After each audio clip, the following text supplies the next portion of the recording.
내가 이런 증상이 있을 때는 반드시 응급실이나 병원을 가야만 한다.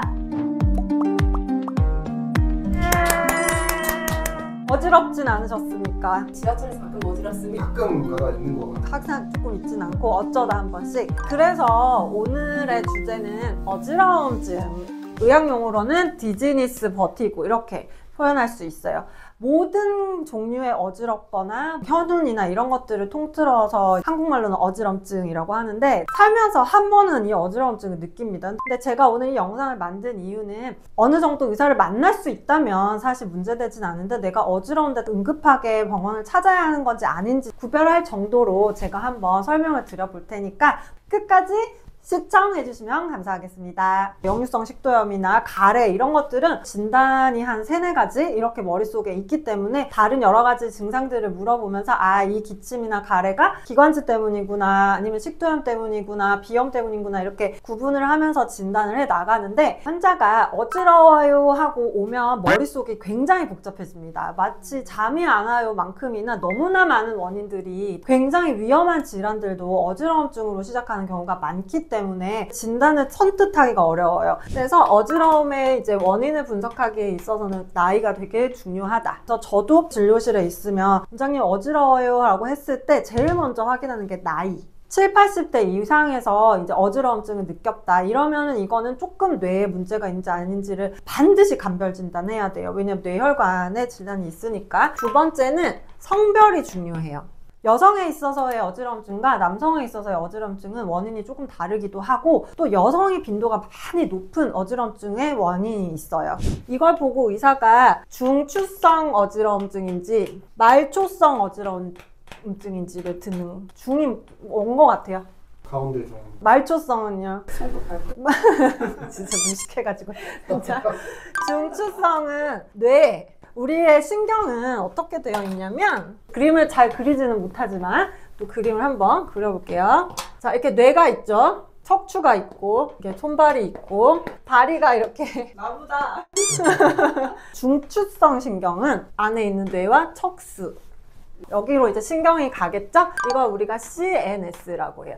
이거는 의대에 가야 배울 수 있습니다. 이 부분에 이제 문제가 있는, 큰일 난 거예요. 이거는 빨리 병원을 가거나 응급실을 가서 뇌 MRI를 찍어보던지 해서 어떤 부위에 문제가 생겨서 어지러움증을 일으키는지를 봐야 돼요. 말초성은 빠져나간 신경들에서 문제가 됐을 때, 사실 이거는 의사들이 생각할 때는 좀 어렵지 않아요. 이거는 좋아질 수 있는 병들이고 퇴행성인 경우도 많고 일시적인 경우가 많기 때문에 병원 가면 막 눈 이렇게 보고 막 이렇게 툭툭 쳐보고 이런 게 이제 중추성의 문제인지 말초성의 문제인지를 확인할 수 있는 여러 가지 진찰 방법입니다. 크게 2가지로 나눌게요. 아주 흔한 것들만 얘기할게요. 중추성은 손에, 여기 뒤쪽에 있어요. 손에는. 이 손해가 하는 역할은 중심 잡고 운동, 자발적인 운동을 하는 거는 사실 뭐 전두엽과 다른 쪽에서 일도 같이 하지만, 손해는 어쨌든 중심을 잡는 역할을 해주는 거예요. 뇌졸중인데 손해로 왔다 이러면 굉장히 계속 어지러운 증상이 있는 거예요. 만약에 뇌졸중이 뭐 이렇게 전두엽으로 왔다 이러면 증상이 바로 있어요. 팔을 못 움직인다든지 말이 안 나온다든지 그럴 수 있는데, 손해는 사실 천천히 어지러운데 뭔가 불편한데 약간 이런 식으로 가다가 범위가 넓어지면 이제 토하고 이제 막 이렇게 실족하거나 이러면서 진단이 돼서 굉장히 늦게 발견되는 경우가 상당히 많아요. 그래서 저도 응급실에서 일할 때 그러니까 MRI를 빨리 찍어봤어야 됐는데 증상 자체가 어지러움이다 보니까 진단은 시간이 늦어지면서 뇌졸중이 좀 더 딜레이 됐던 그런 경우도 있거든요. 반드시 확인을 해야 되고, 보통은 젊은 나이에 손해에 뇌졸중은 오지 않습니다. 잘 안 와요. 이건 보통은, 여기 우리 가난해? 보통 60대 이후 혈관 질환이 있는 사람, 고혈압, 당뇨, 고지혈증이 있고 이제 좀 노화가 진행된 사람들에게 있어서 어지러움증을 볼 수 있어요. 손해 질환을 감별할 수 있는 신경학적 검사를 한번 해볼게요. 환자분, 내 눈을 똑바로 보시고요. 코에 손을 대보세요. 한쪽 손으로 여기를 찍고 또 한 번으로 이쪽을 찍는 거예요. 알겠죠? 한 번 더 해보세요. 코에 댔다가 여기 대보세요. 반대쪽 손 해보세요. 코에 댔다가 여기 대보세요. 나보고 코에 대고 좋아요. 자, 요 검사에서 코에 댔다가 이렇게 되는 환자가 있어요. 됐다가 못 마주쳐요. 그리고 끝까지 가다가 비틀비틀 이러면 이건 조금 신경학적 이상이 있구나 라고 생각할 수 있어요. 2번째, 손바닥을 이렇게 해보세요. 겹쳐보세요. 따라해보세요. 빠르게, 더 빠르게. 반대쪽 더 빠르게. 요게 손에 질환이 있으면 안 돼요. 이게 잘 안 뒤집어져요. 이분은 MRI 찍어봐야 되나? 이렇게 이제 의심을 하죠. 근데 마지막으로는 앞으로 저한테까지 걸어오세요. 이렇게 나란히 걸었을 때 몸에 흔들림이 없어야 돼요. 그래서 중추성은 사실 굉장히 드물기도 하고 젊거나 어린 나이에는 극히 드물고 이제 고혈압이나 당뇨나 고지혈증이나 이런 뭔가 심혈관 질환의 위험도가 있는 사람들에게 있어서 중추성 어지럼증의 원인이 될 수 있기 때문에 반드시 그런 경우에는 병원을 내원하셔야 된다. 그럼 말초성은 뭐가 일을 할까요? 힌트 주세요. 프랑스에서 맛있게 먹는 음식 중에 하나예요. 스튜? 네 몸엔 스튜가 있니? 달팽이관. 정답! 달팽이관. 달팽이관은 귀 안에 있어요. 그래서 이렇게 우리가 3차원이잖아요. 이건 이렇게 오겠죠? 그렇죠? 그러니까 X자, Y자, Z자 이렇게 되어 있어요. 그래서 여기 안에는 물이 꽉 차 있어요.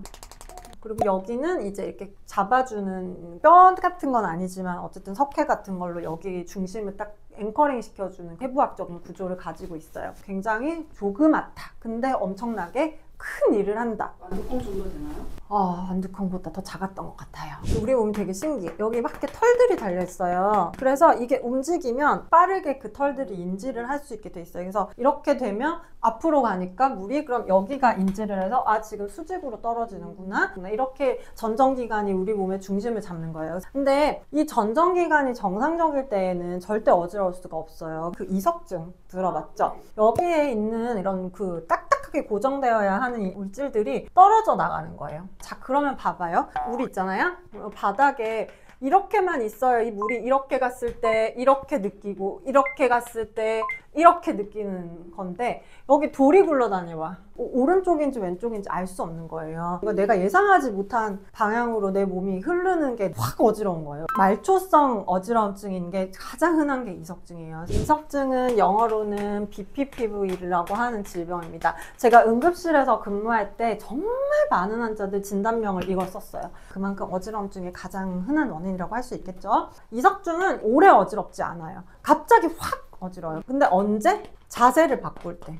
아침에 누워있다가 탁 일어났는데 그 국토를 의자의 고개를 확 돌렸는데 천장이 빙글. 그리고 미미한 어지러움증이 아니라 놀이기구 타듯이 천운이 와요. 토하고 레스거려요.